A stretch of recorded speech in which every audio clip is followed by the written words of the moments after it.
Hello everyone, आज के इस वीडियो में हम बात करने वाले हैं एमसीयू के आने वाली नेक्स्ट अपकमिंग स्पाइडरमैन फिल्म यानी कि हमारे टॉम हॉलैंड के स्पाइडरमैन 4 फिल्म के बारे में। स्पाइडरमैन 4 पिछले हफ्ते न्यूज में काफी ज्यादा चर्चित रही है और उसके पीछे रीजन ये है कि कई सारे रिलायबल सोर्स ने इस बात को कंफर्म करा कि स्पाइडरमैन 4 बेसिकली एक मल्टीवर्स फिल्म होने वाली है स्पाइडरमैन नो वे होम की तरह। पहले इन सभी डिटेल्स के बारे में हम इस वीडियो में काफी डिटेल में बात करने वाले हैं, पर सबसे पहले हम बात करते हैं उनके रिलीज डेट और की डिटेल्स के बारे में। रिलीज डेट की बात करें तो मार्वल ने अभी करीब 1 या फिर 2 महीने पहले अपने अपकमिंग मूवीज के शेड्यूल को वापस से चेंज किया है, जहाँ कि उनका एक डेट जो कि जुलाई 2026 का है वो बेसिकली उन्होंने खाली कर दिया है। या फिर मैं ऐसा कहूँ कि ये डेट बेसिकली यहाँ पर मार्वल स्टूडियोज ने सोनी को दिया है। तो ये बात तो ऑब्वियस है कि जुलाई 2026 का जो डेट है इसी महीने में स्पाइडरमैन 4 मूवी देखने को मिलने वाली है। अब हम बात करें उसकी डिटेल के बारे में तो पिछले कई समय से स्पाइडरमैन 4 को लेकर कई सारे र्यूमर्स और स्पेकुलेशन हमें देखने को मिले, जिनमें से एक सबसे इंपॉर्टेंट न्यूज निकलकर सामने ये आ रही है कि आने वाले टॉम हॉलैंड के स्पाइडरमैन 4 वो बेसिकली बैटल वर्ल्ड के ऊपर टेक प्लेस करने वाली है।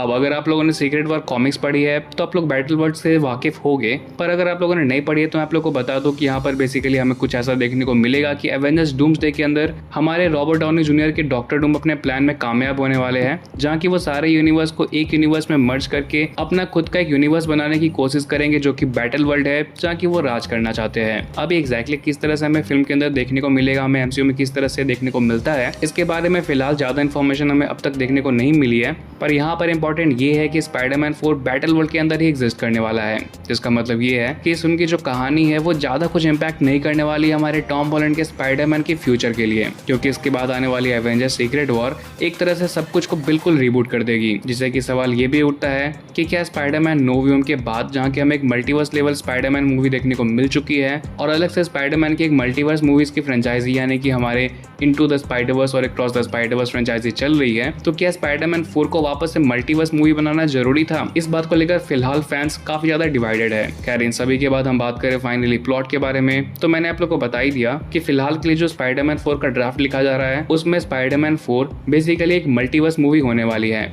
जिसके अंदर हमें वापस से टोबी मैगवायर के स्पाइडरमैन और एंड्रू गारफील्ड के स्पाइडरमैन भी देखने को मिलेंगे। और इन सभी के अलावा ऐसे भी न्यूज सामने आ रहे हैं कि सोनी पिक्चर्स मार्वल के ऊपर बहुत ज्यादा प्रेशर क्रिएट कर रहे हैं कि स्पाइडरमैन 4 के अंदर वो एक लाइव एक्शन माइल्स मोरालेस को भी इंट्रोड्यूस कराए। अब देखो, जिस तरह से Spiderman no way home end हुई थी, जिस तरह से यहाँ पे फोरशैडो किया गया था कि पीटर पार्कर की एक जो अपकमिंग जर्नी है वो एक काफी regular comic accurate Peter Parker की तरह होने वाली है, जहाँ की वो अपने कॉलेज लाइफ में एंटर करते हुए अपने स्पाइडरमैन वाले मुसीबतों के साथ साथ अपने पीटर पार्कर वाले लाइफ में भी काफी सारे प्रॉब्लम्स का सामना करेगा। नो वे होम को इस तरह से एंड किया गया था कि स्पाइडरमैन की अपकमिंग स्पाइडरमैन 4 फिल्म उसे काफी हद तक ग्राउंडेड रखा जाएगा। And trust me, Marvel studios की तरफ से इनिशियली यही प्रपोज किया गया था कि स्पाइडरमैन 4 को बेसिकली ग्राउंडेड रखा जाएगा। फिल्म के अंदर हमें किंगपिन मेन विलन के तौर पे देखने को मिलेंगे और कुछ छोटे मोटे कैरेक्टर्स का केमियो जैसे कि हमें डेयरडेविल शायद से देखने को मिल जाए। फिलहाल जिस तरह से सोनी पिक्चर्स फिल्म को मल्टीवर्स लेवल फिल्म बनाना चाहती है, ऑब्वियसली पैसों के लिए, तो ऐसे में इतने सारे स्पाइडरमैन का सामना करने के लिए किंगपिन को मेन विलन के तौर पे दिखाना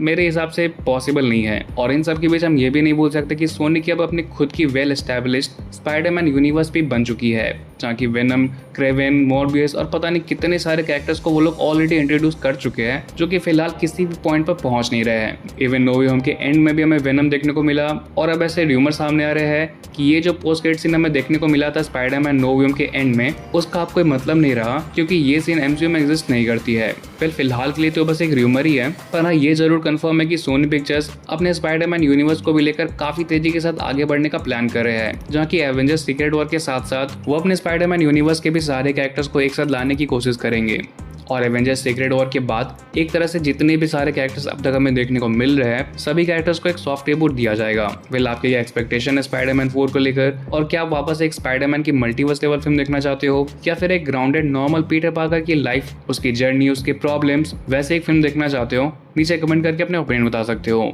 फिलहाल अपन इस वीडियो को यहीं पर एंड करते हैं और मिलते बहुत जल्द अगले वीडियो में। Till then, good bye.